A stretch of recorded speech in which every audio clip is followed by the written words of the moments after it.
आज के इस खास विश्लेषण में स्वागत है। सीधा मुद्दे पर आते हैं। जरा सोचिए, क्या ऐसा हो सकता है कि हम अपनी रोजमर्रा की जिंदगी में बिल्कुल अनजाने में ही एक जहर का प्याला पी रहे हों? अरे नहीं नहीं, यहाँ किसी असली लिक्विड वाले जहर की बात नहीं हो रही है, बल्कि ये है हमारी गलत नीयत, लालच और धोखे का जहर। आज हम यही गहराई से समझने वाले हैं कि कैसे ये चीजें हमारी सफलताओं और खुशियों को अंदर ही अंदर बिल्कुल खोखला कर देती हैं। और सबसे अहम बात, हम सही रास्ता कैसे चुन सकते हैं।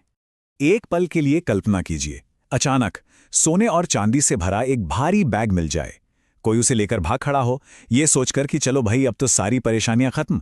लेकिन घर पहुंचकर बड़ी उत्सुकता से बैग खोलने पर उसमें से सिर्फ मामूली पत्थर निकलें तो कैसा लगेगा?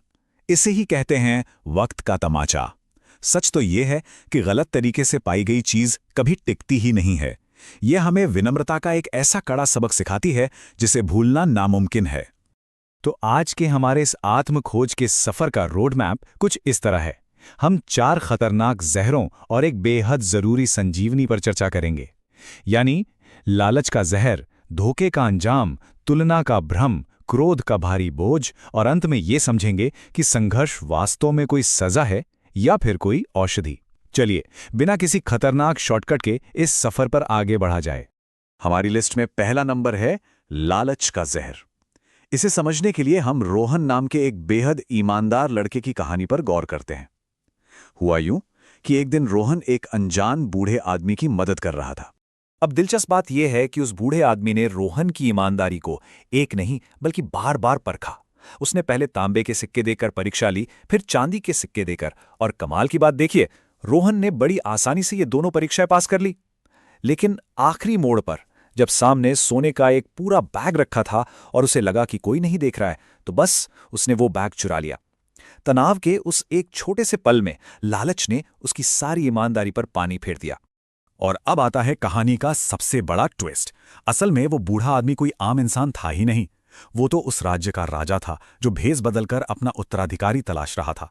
रोहन जिसे सोना समझकर भागा, वो बैग खोलने पर वास्तव में सिर्फ पत्थर निकले।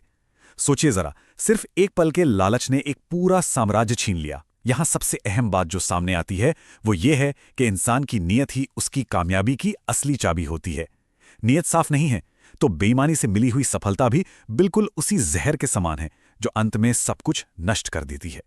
चलिए आगे बढ़ते हैं हमारे दूसरे जहर की तरफ, जो है धोखा। हम अक्सर बड़ी चालाकी से सोचते हैं कि हम दूसरों को बेवकूफ बनाकर जीत रहे हैं, है ना? बिल्कुल उस दुकानदार की तरह जिसने सालों तक अपने मक्खन का वजन कभी चेक ही नहीं किया था, बस यही सोचकर खुश होता रहा कि वो हमेशा फायदे में है। हुआ कुछ यूं कि जब एक दिन दुकानदार को अचानक शक हुआ और उसने अपना मक्खन तौला तो वजन कम निकला। उसे लगा कि भाई वो तो ठगा गया है। लेकिन कहानी का दूसरा पहलू और भी हैरान करने वाला था।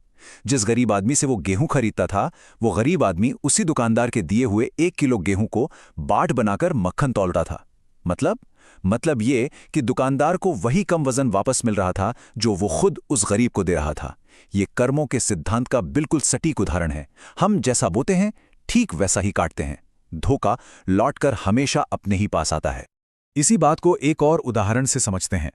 उस चालाक मेंढक वाली कहानी याद है, जिसने चूहे को पानी में डुबो दिया था? लेकिन अंत में क्या हुआ? आसमान से अचानक एक बाज आया और उसने दोनों का शिकार कर लिया।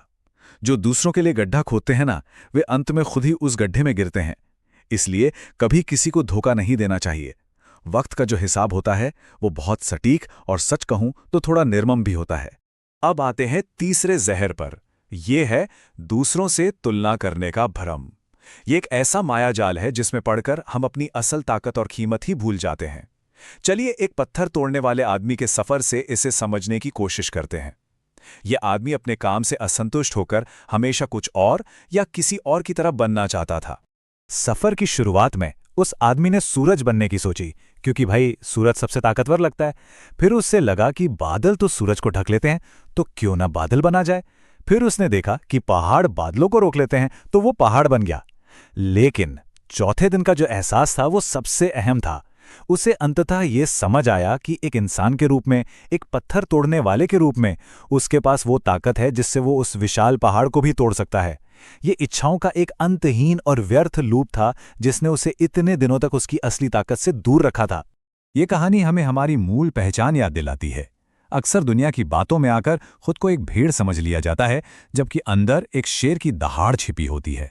जब तक दूसरों के आईने में देखकर तुलना की जाती रहेगी, असली ताकत कभी पहचानी नहीं जा सकेगी।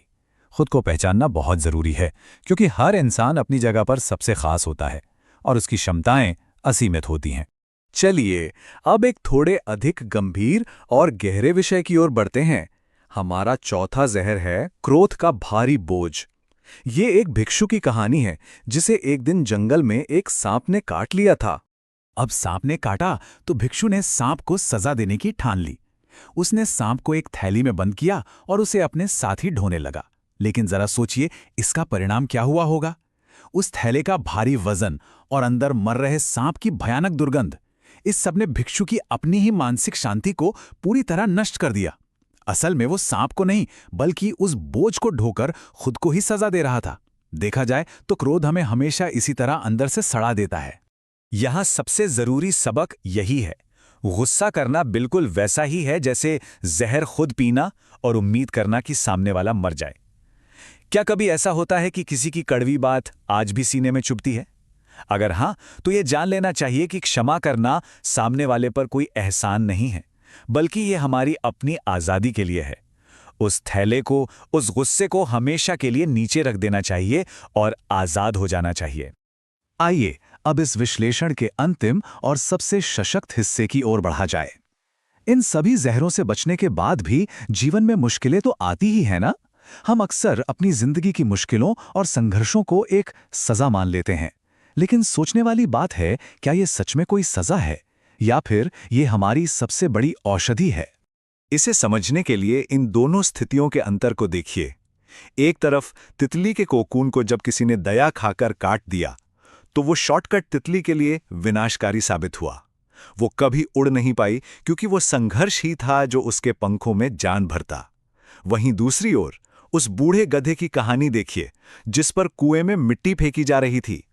उसने उस आलोचना की मिट्टी के नीचे दबकर मरने के बजाय हर फावड़े की मिट्टी को अपने पैरों के नीचे दबाया और उसे कुएं से बाहर निकलने की सीढ़ी बना लिया। क्या कमाल का नजरिया है ना? इसका मतलब बिल्कुल साफ है, संघर्ष कोई सजा नहीं है। ये एक आवश्यक ट्रेनिंग है जो हमें उड़ने के लिए और नई ऊंचाइयों तक पहुंचने के लिए मजबूत बनाती है। मुश्किलों से घबराने के बजाय उनका इस्तेमाल खुद को बेहतर बनाने के लिए करना चाहिए, और इस पूरी प्रक्रिया में खुद पर अटूट विश्वास ही वो असली जादू है जो नामुमकिन को भी मुमकिन बना देता है। निष्कर्ष यही निकलता है कि अगर हार मानने से इनकार कर दिया जाए और इस पूरी प्रक्रिया पर भरोसा रखा जाए, तो सबसे बड़ी मुश्किलें ही सबसे स्थायी ताकत बन जाती हैं। बस अपनी नीयत साफ रखनी है। लालच, धोखे, तुलना और गुस्से के उन खतरनाक जहरों से बचना है जिनके बारे में हमने आज बात की। ये जहर कामयाबी को जड़ से खत्म कर देते हैं, जबकि हमारी ईमानदारी और हमारा संघर्ष हमें हमेशा के लिए अजेय बना देते हैं। अंत में एक गहरे सवाल के साथ इस विश्लेषण को समाप्त करते हैं। क्या जिंदगी में कभी ये वक्त का तमाचा महसूस हुआ है? क्या अनजाने में कभी इन जहरों में से किसी को चखा गया है? इस पर विचार करना बहुत जरूरी है, क्योंकि जिस दिन अंदर के इन जहरों को पहचान लिया जाएगा, बिल्कुल उसी दिन से असली सफलता की शुरुआत हो जाएगी। आज के इस बेहतरीन विश्लेषण में साथ जुड़ने के लिए बहुत बहुत धन्यवाद। सीखते रहिए और आगे बढ़ते रहिए। वीडियो बढ़िया लगी हो थोड़ी सी भी, तो चैनल को सब्सक्राइब कीजिए और बेल आइकन को प्रेस कीजिए। Thank you.